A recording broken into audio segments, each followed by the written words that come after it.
This cohort is starting access in July, live sessions in August, and then runs through March of 2026. So you guys have a lot of time to get through the content. And some folks take a little extra. The goal for today and for the training in general is that we leave feeling more resourced. So a lot of times when I explain this to people when they talk about doing SEL and teacher training in with us or with other studios and people I work with is, well, we do want you to learn to be a facilitator, and we want you to learn how to lead yoga, lead workshops. My goal always is that you feel like you have more tools for yourself. And that makes you a better teacher and a better facilitator. I find as a student, the more I'm practicing meditation, the more I'm practicing yoga, the more I'm practicing somatics, the more I'm attending opportunities to learn about wellness, the better I am when I step in front of people as a leader, and the better I feel, and the more joyful my life is. So it's really important for me and for our whole TMP training team and our consultant team always is that anyone we engage with really feels more resourced. So feels like they have more access to the tools and the knowledge and just the capacity within their lives to build in just little pieces of um, things that are going to help you with feeling good. And our method is always, how do we work with busy people? I'd love for everyone to have a personal goal of having more free time, more rest, couple hours a day where they're doing, quote unquote nothing, but just not really nothing. It's really important work.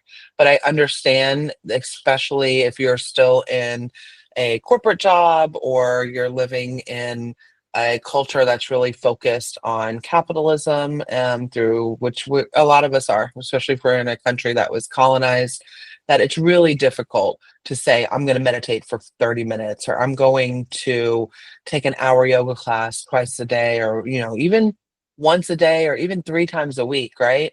So what we do is we try to teach, and you'll learn how to be a facilitator in this way.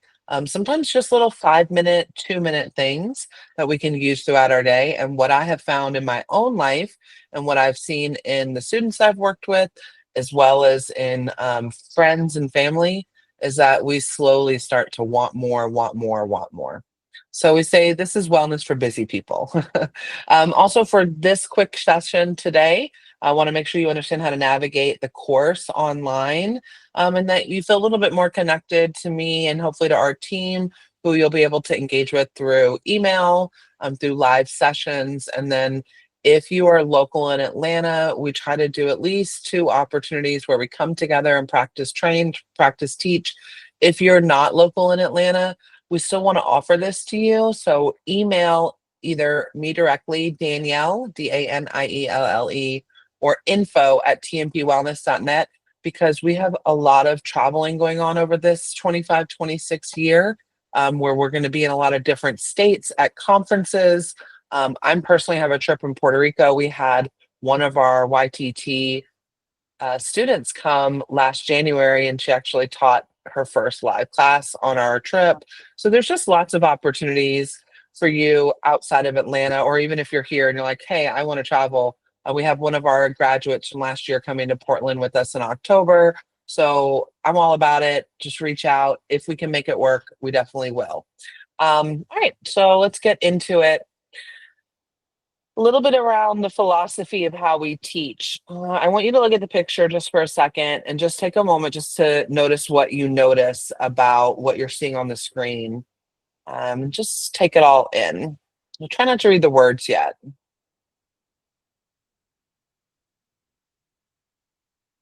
And then maybe your eyes start to wander around a little bit to the words, and you'll see that it tells you there's a 5-lane highway in our nervous system. And this is the track for fear. So if you are in a major city, and I'm, based in Atlanta off and on since I graduated college, so I'm going to reference it a lot. There's 75, 85. We're talking about like 10 lanes across in most places. This is what the fear lane is like in our body, right? We are hardwired for fear. And then these smaller little paths going off that you might see on this picture. And then there's even smaller ones you might not see at all, like these little ones. And I'm guessing there's a little path that goes to that little house.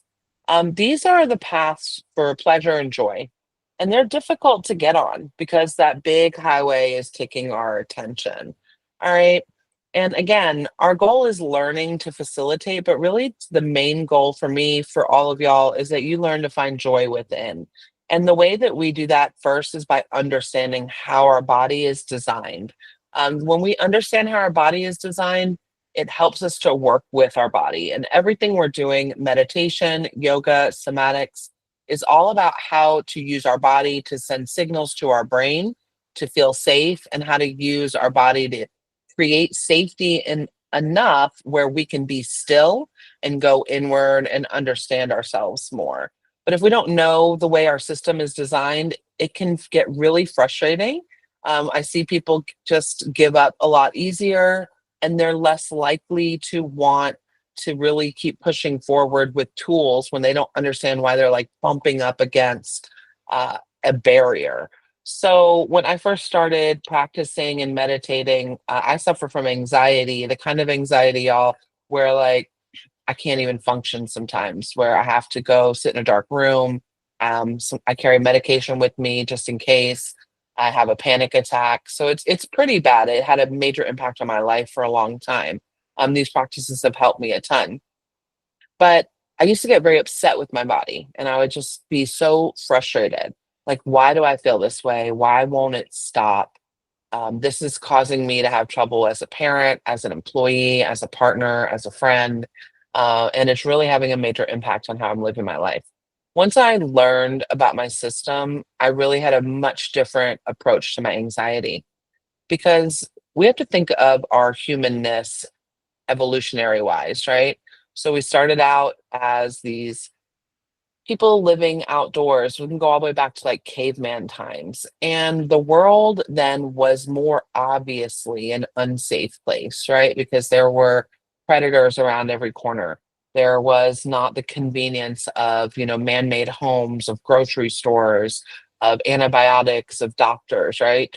So the people who survived, who lived, were the folks that were hyper vigilant. And you'll hear this term often throughout the training, especially in the SEL unit. Hypervigilance is the way we're made to be, where we're constantly on alert. Even though you may be in this room virtually or you might be watching this recording, your system is still picking up signals from me and this space as to whether or not it's safe or not. And this is because our ancestors needed this to survive. We needed to be able to focus on one thing, but also have peripheral vision of perhaps a predator coming up, or our ears, there's a little shift that happens with one of the bones where we can hear a little differently.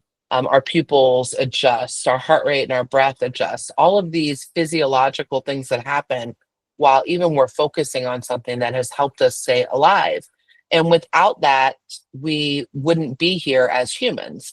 So you think about like cavemen, and I love to use the example because I do a lot of work with kids of that show or that movie, The Croods. And you may have seen this on some of our social media or through our newsletters. We love this reference because everyone gets it, right? If you haven't seen it, go watch the movie. It's really cute. The dad is hyper vigilant. He is constantly like, don't go anywhere, don't do anything. You must stay safe, stay in the cave. And the teenager daughter is like, I want to go out. I want to visit. I want to do this. I want to do that. Um, the dad has good ancestral genes, right? That hypervigilance kept him alive, helped him to reproduce more because he wasn't dead, right? And hopefully his descendants inherited that hypervigilance and then they passed it on more, more, and more. The daughter being out there being wild, while a little bit of it is needed, right? She probably would have died, would not have passed those on. So we have to think what we've inherited. We've inherited a system that is on high alert for danger. And that is a good thing. It has kept us safe. It has kept us alive. Once I understood that, the relationship I had with my anxiety completely shifted, right? Because I was like, oh my goodness, you are trying to keep me safe. You are doing your job of being hyper vigilant, especially because I had a chaotic childhood. So it learned very early on, I must be on alert.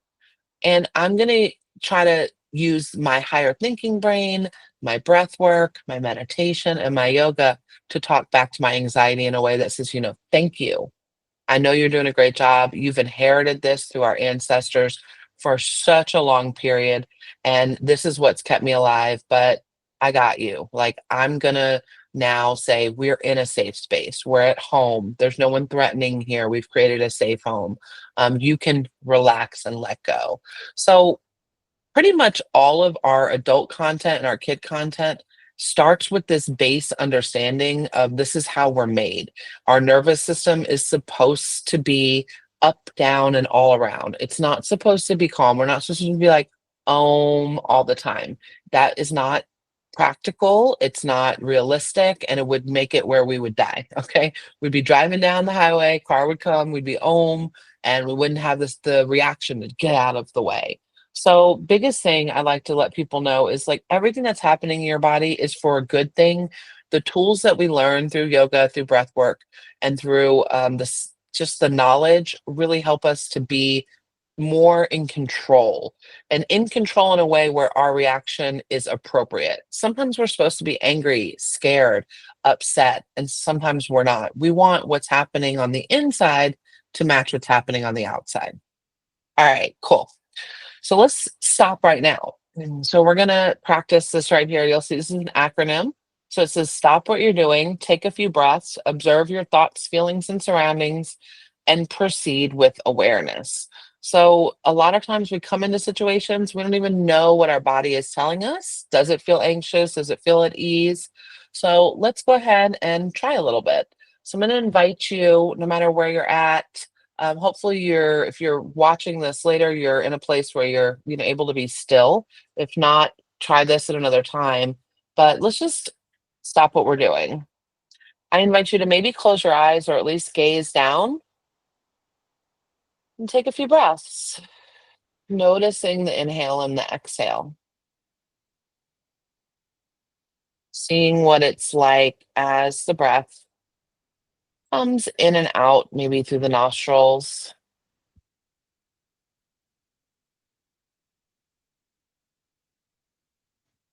Maybe you notice the chest rising and falling,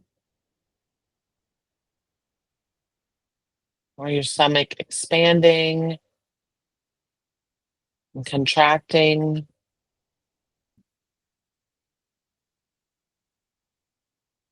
Just observe your thoughts or your feelings or what's going on with your body. You might notice your thoughts are fast or slow.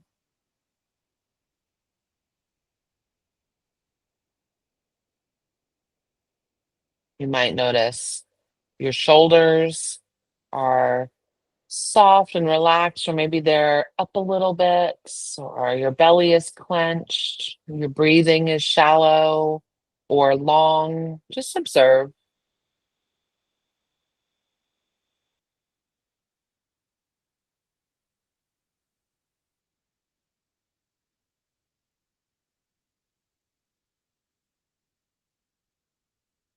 Mm.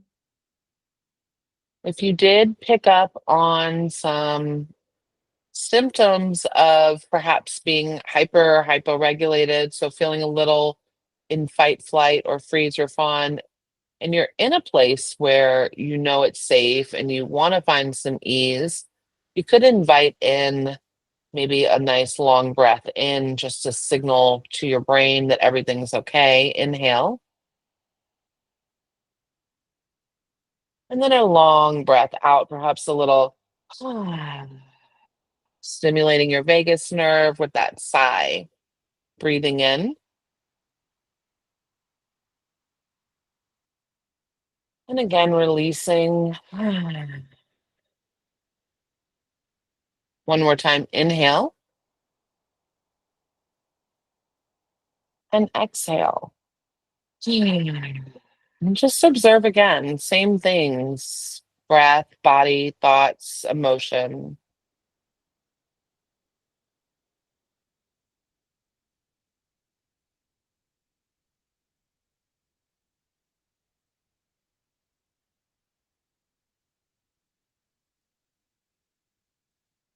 Just return your gaze by blinking your eyes or lifting it. We're just going to continue with awareness, knowledge of how you felt, right? So you might name it. The more you practice these quick check ins, you can have some words that go with it, like, oh, I feel at ease. I feel like regulated. I feel comfortable. Or it could be, I feel a little anxious. I feel a little bit, hypervigilant, a little bit aware, more than I need of what's going on around me. Or maybe I feel a little tired, a little flat. All of these things are welcome here. We're just trying to be into the place where we actually check in instead of just go, go, go, go, go. Awesome.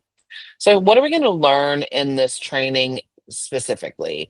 So, this is our welcome session. We just had our little understanding of where we're framing things from, but we do have modules built in.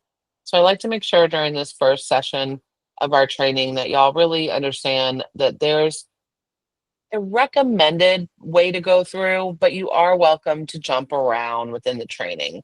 We start out with our module called Beyond the Pose because I believe that, first of all, I didn't invent this. Nobody at TNP did, right? Yoga's been around for thousands of years. It's come from, at least historically, we're seeing majority of science and everything we're finding pointing to it originating in India. There are some beliefs as well and some proof that there's another track that came out of Africa, Kemetic yoga. A lot of the stuff that we teach is the historical practices that have been around again thousands of years that originated in India. So Beyond the Pose gives you the philosophy behind it. And the book that we recommend that you read with this is The Yamas and the Niyamas.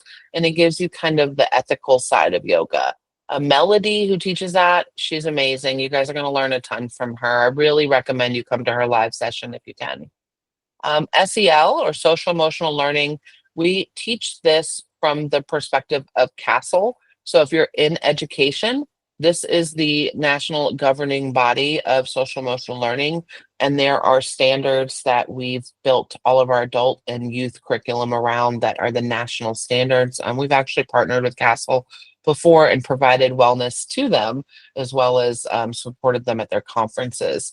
So they have responsible decision making, social awareness. There's 5 of them, and I am blanking right now, but you guys will go through and you'll hear me. I teach this recording and I also do the live, talk about them in detail, and then also how to build a workshop for adults around it.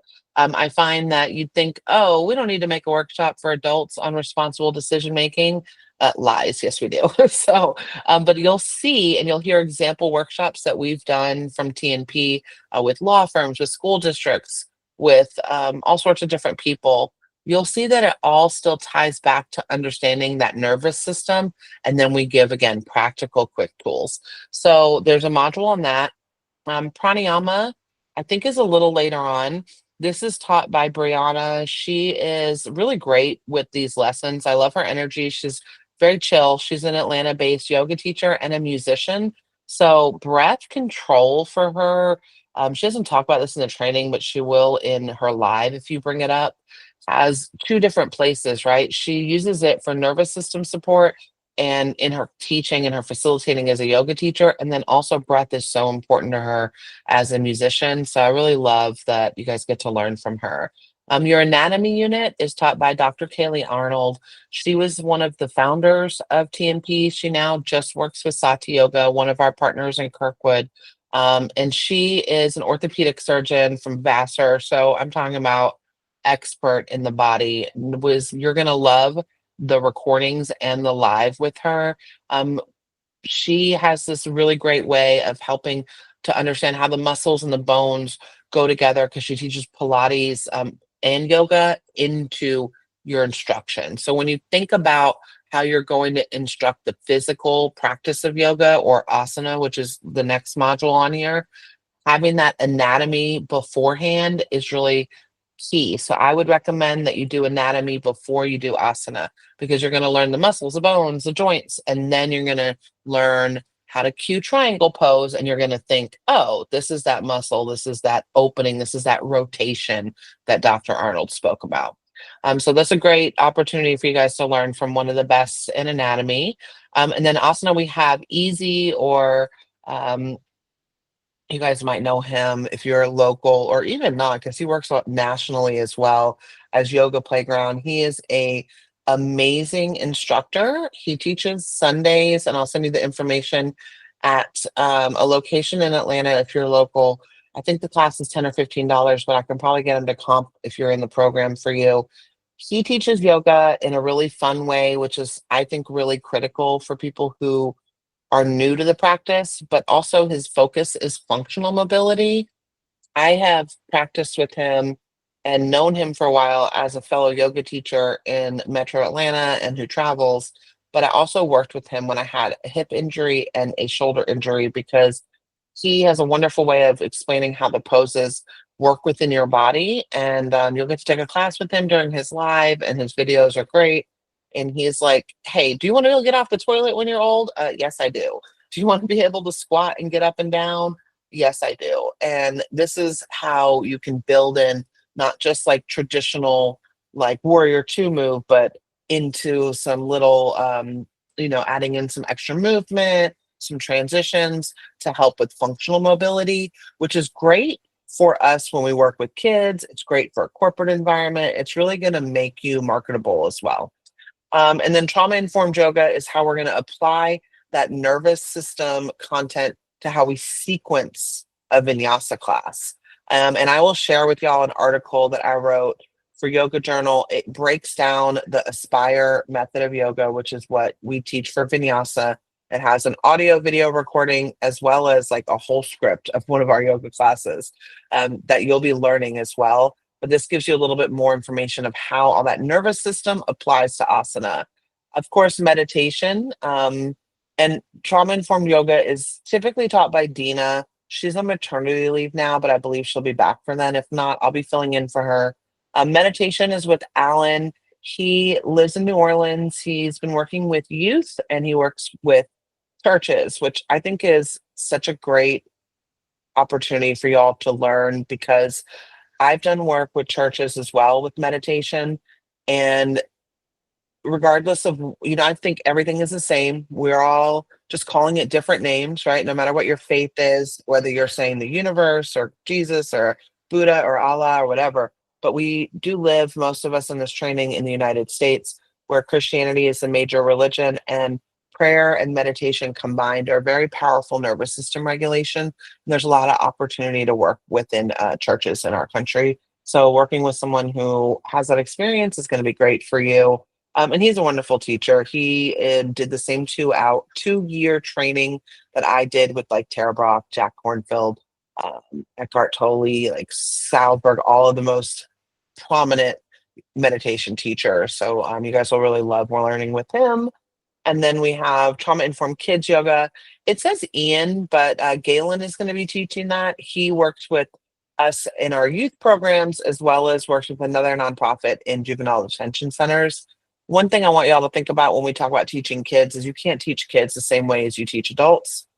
So we'll talk about how to incorporate songs and games and fun for elementary kids and how to teach junior and high school kids in a way that is age appropriate without making them feel like you're talking down to them. And then we'll come back. The last thing is, now what? You've got all this great information. It's going to feel like a fire hose is just throwing stuff at you. Like, how do you turn that into business? And I'll be really transparent in this module with you. It's just so live. We just come together live and talk to you about how to market if you want to do wellness trips, how to market to corporate clients, pricing, where you can start, what you should be aiming for, how to work within the community. We get sponsors for classes, how to get a studio job if that's what you're looking at, but like, how do you take this and then earn from it? Okay. So Melody, just to give you a little background, she is an expert in philosophy, chakras, all the spiritual side. She teaches at Lifetime, which is a corporate gym, but they have an amazing yoga program. And she is one of the best teachers with weaving and theming that I've worked with. So you're gonna love her. I definitely recommend going to her live, as I mentioned. you guys already know me most likely, but just give you a little background, just in case you haven't had a chance to look through my information. Not only am I one of the founders of TMP, but I am going to be your main trainer, meaning if you have questions, you'll email me directly and I'll get back to you. I have a background in education. I was a school principal for years. I was a classroom teacher. I've taught in other countries. I've taught online. I've taught in public school. I've taught in private school. And then I also worked for a education management company as a principal coach for a couple of years, where I supported brand new principals on how to manage their job. But the biggest thing I learned in my role in education was that teachers and students are dying for mental health support. So most of the work at TMP that is education focused with schools, that's me. So we had a big partnership and still do with Atlanta Public Schools, and I do that. I do a lot of the training that is directly related to classroom teachers. So I'll be your SEL person. I mentioned Brianna. She's got her 500 hour. She doesn't teach a lot around, but maybe we'll be able to catch her. And if you come to our fundraiser for our nonprofit, we typically convince her to donate singing. And if you're interested in hearing her sing, she sings under the name Anna Field. She's amazing. Again, Kaylee not only is a retired because she's not practicing right now, doctor, but she owns Sati Yoga. You'll notice they have the same logo as us because that's our sister organization. They're over in Kirkwood in Atlanta, and she's a wonderful teacher. I really recommend you try to pop in and take her class if you can. Same thing, I'll make sure that you guys get Easy's information about his class. And if you know any men or you're a man enrolled in our training, I know we have one or two, and you're interested, he has a series called For the Homies, and it's only for dudes. And it's a really great opportunity for men to come together in community and be together. And I highly encourage you to attend if you can, if you're a man, or if you have a man, to send them. I have sent my partner. Adina, you can find her online. You'll get a follow-up email with everyone's links so you can like follow them and see. She has a pretty big presence with social media because she's a therapist who has this really great way of teaching. And she also has podcasts that I recommend. She's an expert in nervous system support, and she applies all of that to her therapy as well as her work as a yoga teacher. I mentioned Alan. He not only works with churches, but he has a group in New Orleans called Positive Impact. So, experience working with classroom teachers and students. He was one of our original facilitators for our Atlanta Public School program. In the follow-up email for this, or the resources that'll get posted in the course, I'm saying email, but I mean course, sorry. You'll see a link to that kind of talks about that 3-year program we did with APS. He was one of our support people for that. As I mentioned, we've shifted because Ian's so busy with the work he does with us and then the Noble Truth Project. So Galen, who is another one of our teachers, will actually be filling in for Ian. I haven't had a chance to update the slide, but Ian does teach a weekly elementary class at Beecher Hills. So if you're interested, he always is open to you coming and assisting or observing his class. It's on Wednesdays. Just email us if you want to go and check that out. And again, me, I do a lot of retreats. I do a lot of the business stuff. Having a background in business after leaving education, the classroom, and doing the coaching and all of that, and doing project management.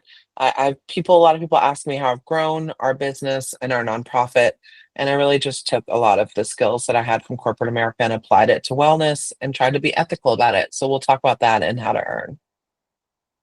All right, so the body knows things a long time before the mind catches up to them. I just want to just let that sit with you for a minute because our body is constantly telling us a story.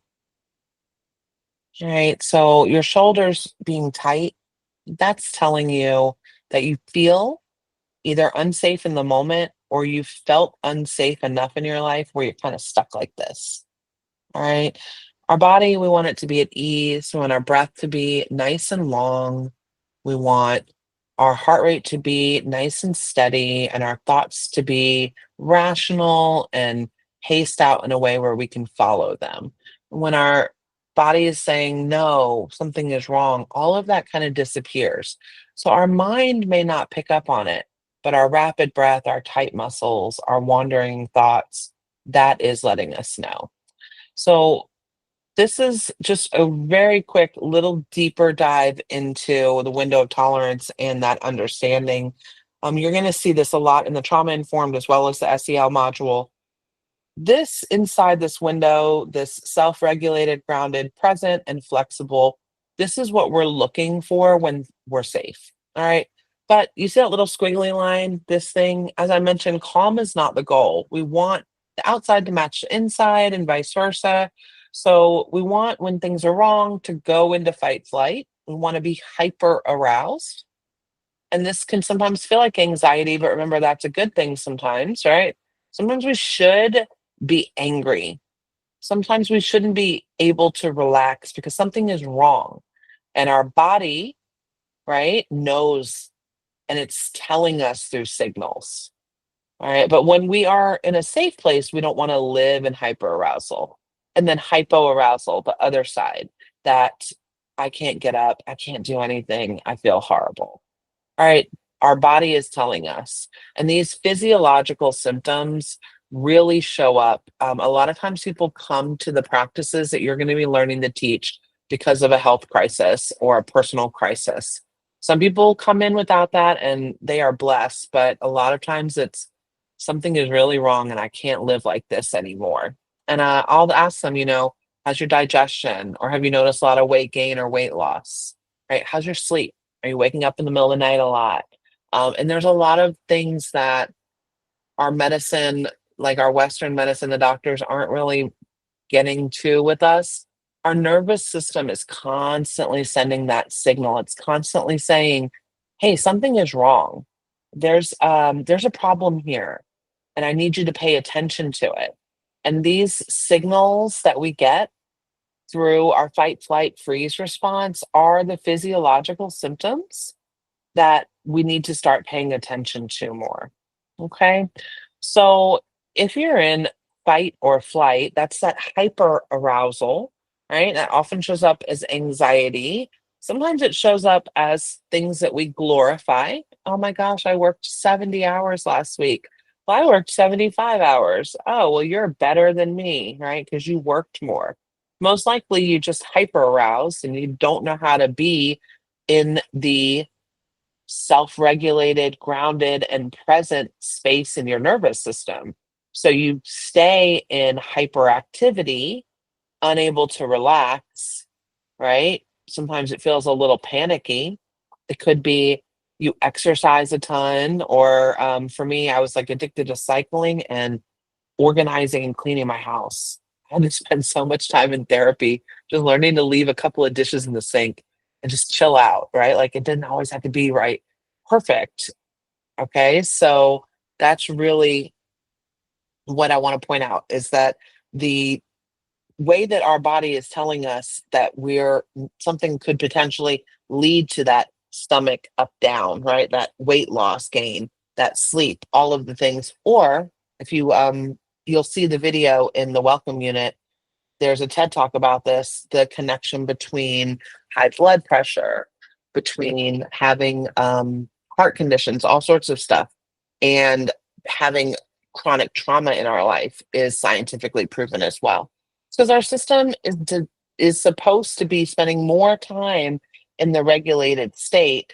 And because of the way we're living our lives and because of trauma and because of all the things that are happening, we're in hyperarousal more. We're in hypoarousal more and our body is having a hard time with it. It's starting to wear down. All right, so fight, flight, upper registry, hyperregulated, freeze, fawn. That's the I can't do anything. Everything is like, "Ah, I'm exhausted. There's nothing left. There's no energy, even if you rested. And this is because your body is trying to save up energy for the threat. So it's like right now, I got to conserve, conserve, conserve because something is wrong and at some point I'm going to have to fight. All right. So again, normal response, Sometimes we're in abnormal situations that makes our body go into this normal response at the wrong time. And we're trying to learn how to teach people about this, how to understand it within our own body, and how to use somatic tools like asana, breath work, how to use meditation, how to use our accessing our higher thinking brain, and really practical dialectical tools to come back into regulation when things are going well.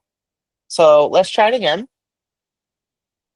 All right. So what we're going to do is we're going to take a second for that stop. So again, I want to invite you to close your eyes, take a couple breaths, and just see how you're feeling. Maybe now that we've talked a little bit about that physiological symptom, you're able to name a little more, right? Like before we stopped, you might have just noticed a little tight shoulder because I mentioned it, or relaxed shoulders. Maybe now you're able to really pick up on, are you grinding your teeth?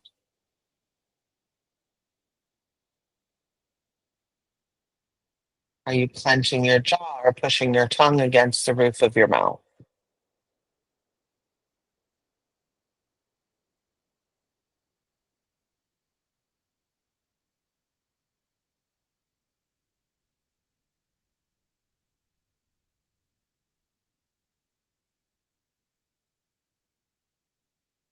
Are you holding your breath in places or is it even inhale and exhale?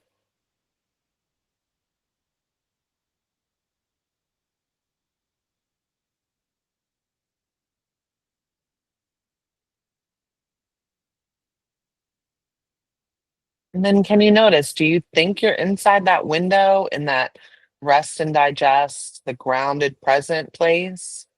Or do you think you might be slightly in the upper registry, in the hyper activity, feeling a little bit of fidgety energy, some things that need to get out? If you said yes to that, the practice you would do would be to shake. And you would take your hands and you would just vigorously shake them. You can do this. See, everything we do, by the way, is a little weird. So I probably look kind of strange waving my hands around in front of my face. I'm going to bring them out to the side and shake them a little more. And you could also stand up and shake your whole body. Okay. All of that is welcome. And this is how we're getting energy out, right? Think about like when an animal's threatened. A lot of times at the end, it'll kind of shake, right? We have to move this fight flight energy out of our body if we're in a place where we don't need it, and send a signal to our brain, hey, release this energy. Let's come back into that grounded state, right? You would do that as many times as you needed to. Or maybe you notice you're in the low, kind of flat space, right? And you feel like, "Ugh, I don't feel that great. I'm super tired. I need to bring energy in." If that was what you noticed, you're going to make a little fist and you're going to just tap on your arm. And this sends a signal to come up out of freeze fawn mode, come into maybe the chest and maybe the other arm, and wake back up. Maybe you even hit the legs. You can hit your buttocks. You can hit harder on the lower part of your body where the muscles are bigger. And again, this is that come out of freeze fawn mode. All right. It's just two quick practices. You're going to learn so many to help you when you're up and you need to come down, or when you're down and you need to come up. All right. Super. So we're not going to do this mindfulness check. You'll do it later. Before we go into any Q&A, I'm going to do a little recap. All right. So the body knows things a long time before the mind catches up. Everything that you guys will learn in this 200-hour training is focused on that. It's on, how do I pay attention to my body? So I'm teaching responsible decision making. Part of that might be, let's talk about what responsible decision making means as an adult, right? And let's talk about how our body lets us know when a decision is something that feels good. Let's talk about how our nervous system will send signals to our brain that something's off, or that we need to choose something different, either for physical health, mental health, for community, whatever it might be, right? It's all going to be woven in and connected. And it's going to all come down to this idea that what we want people to first is know that your nervous system is designed away for a reason. Remember those ancestors from a while ago. They needed the hypervigilance. They needed their liver to release the glucose to gear them up for fight or flight when something was happening, right? They need the pupils to dilate, the heart rate to start beating. Think about a scary movie, what happens, right? You kind of get all tight in the ball and you put your hands over your face and you get all small and you breathe shorter. Those are the things we've inherited that have kept us alive. It's good, right? We don't want this calm all the time, right? We want this fluctuation, up, down when it's appropriate. We want to be hyper, fight, flight, or hypo, freeze, fawn when we're threatened, because this is what's going to keep us safe. We want sometimes to be angry because the situation deserves anger. And sometimes we want to conserve our energy and choose when to respond. All right. And when we're in a safe place with people that are good for us and in a situation that feels all right, we want to be inside the window of tolerance, which is regulated, grounded, present, and flexible. And we want to use yoga, asana, right, to learn how to come back inside that window when we are safe. So we can use the practice and you'll learn how to sequence this way. For people who are constantly hyper aroused, use yoga to send a signal body to brain. Hey man, everything's all good. Come back inside that window of tolerance. All right. So just like when you're in the movie and something scary happens, or you're in real life and something scary happens, and your body clenches and you get small and your breathing gets shallow, this is your brain registering something's wrong and your body responding. You can use your body to send a signal to your brain, everything's okay. So you can roll your shoulders back and open up your chest. You can take a deep breath. In yoga class, you can do a star pose. All of that is a signal from your body to your brain. Hey, it's okay. Come back inside that window of tolerance. All right. Sometimes your window of tolerance is really small because you've had trauma and things have gone wrong in your life, not by your fault, just the way life is. So getting back inside that window can be really hard. If you have a bigger window because you've either had less trauma or because you've used a lot of talk therapy, somatics, yoga to widen your window, it's a little easier to get inside. So keeping in mind everybody's window is a little different and their windows can fluctuate, right? Like you can have a really nice wide window around certain people, certain situations, and then some people can send that signal, something's wrong, and you might be here, but you're faster to pop up. Okay. So we want to take this knowledge, we want to learn it about ourselves, we want to learn how to apply it to our adult workshops, to our meditation practice, to how we teach yoga, to how we practice yoga. That's what the 200 hours is going to go through. And we want to learn quick tools, practices that are for busy people. So you can take them to work environments, to school environments. Even as you guys will see, if you practice, if you go observe some of our classes, a lot of our kids' classes are like 20, 30 minutes long. You can't do an hour yoga class with, a 5-year-old. It's just not going to happen unless you're doing a lot of built-in games. All right, so it's kind of just an overview. Of course, the training is going to be, much more detailed. Let's take a glance just really quick. Oh, I lost the 200-hour part. 1 second. At the actual, there we go, curriculum real quick. And then we'll do questions. So we've got the philosophy and ethics. You'll go through, and I'm not going to read each lesson to y'all. What I want you to note is that most of the classes are a video lesson, and there's also with it some text. All right. So you'll go through, it's pretty easy to navigate. A lot of folks do it on their phones, right? Whichever works best for you. I personally like a computer. Okay. And you can see you can go through and you'll read. And then there's journals. So there's places for you to submit stuff and we'll give you some feedback. Just know that you get out of it what you put into it. We are not here to police you. This is not middle school. So if you write one sentence, that's acceptable. But I do like to note that what you do is how you're going to absorb. But you have 2 years to access this virtual training after you complete it. So it's okay if you're like, okay, I don't have a lot for this now, and you come back to writing more later. But as you see, Melody will lecture, you'll have the writing and the reading that goes through it. Okay. So that's how that works. And let me go back. I'm constantly, there we go. You can see here, you can do the side and you'll scroll down. There's some practices in here that you're going to get a chance to do. I recommend that. I recommend you finding a yoga studio near your home. Remember what I said in the beginning, the more you practice, the better teacher you're going to be.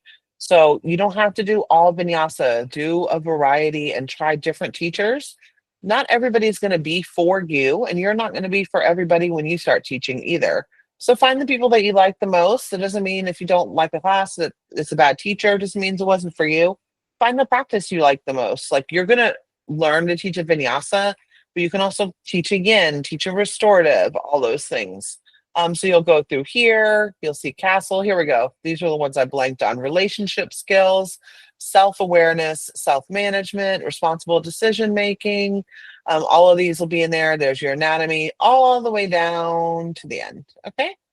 Yeah. So in the asana unit, you'll see we've got extra yoga classes. So you've got 1, 2, 3, 4, 5, 6, 7, 8 classes. This is different teachers. These are classes that we've just recorded. They are not meant to be the stellar video quality. It's about the class itself. All right. So you'll get a chance to go through there. You'll create a sequence.